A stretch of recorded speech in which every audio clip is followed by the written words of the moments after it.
নমস্কার, আমি জ্যোতিষ সম্রাট রত্নশাস্ত্রী, সংখ্যাতত্ত্ববিদ, বাস্তবিক, হস্তরেখাবিদ।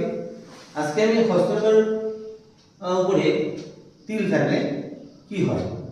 হস্তরেখার বিভিন্ন জায়গা রয়েছে, অর্থাৎ বিভিন্ন গ্রহের পজিশন হাতে রয়েছে।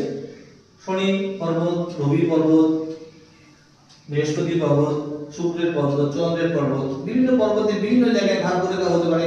তিল থাকলে বিভিন্ন ফল সে পেয়ে থাকবে, একটা নেগেটিভ ফলই পাবে।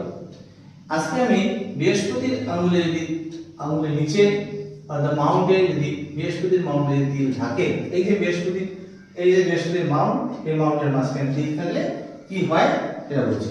বৃহস্পতির আঙুল কিন্তু সোজা লম্বা লম্বা রেখা আছে, তা সত্ত্বেও দেখা যাচ্ছে তিল রয়েছে।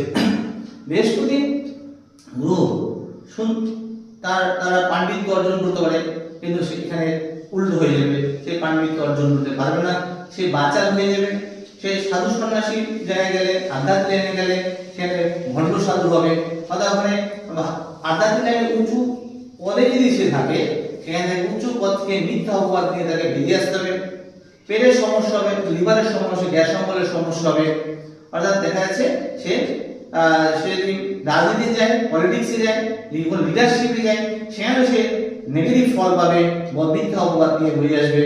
অর্থাৎ দেখে সে এখানে যদি তার প্রতিকার, অর্থাৎ বৃহস্পতির আঙুলে তিল থাকলে এই নেগেটিভ ফল থাকতে সে কিভাবে রেহাই পাবে, অর্থাৎ তাকে হলুদ রঙের কোকরাস তাকে ব্যবহার করতে হবে। যদি হলুদ রঙের কোকরাস না ব্যবহার করতে পারে, তাহলে টুপাস ব্যবহার করতে পারে। এছাড়া হলুদ রঙের পোশাক সে ব্যবহার করতে পারে, অথবা সে হলুদ রঙের রুমালও সে ব্যবহার করতে পারে। এইভাবে বৃহস্পতির প্রতিকার সে করতে পারে।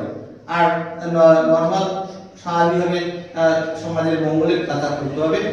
এইভাবে আমি বৃহস্পতির পর্বে তিল থাকলে কি হয় আলোচনা করলাম। পরবর্তী ভিডিওতে আমি অন্যান্য গ্রহের পর্বতে তিল থাকলে কি হয় পরপর আমি শেয়ার করব। নমস্কার।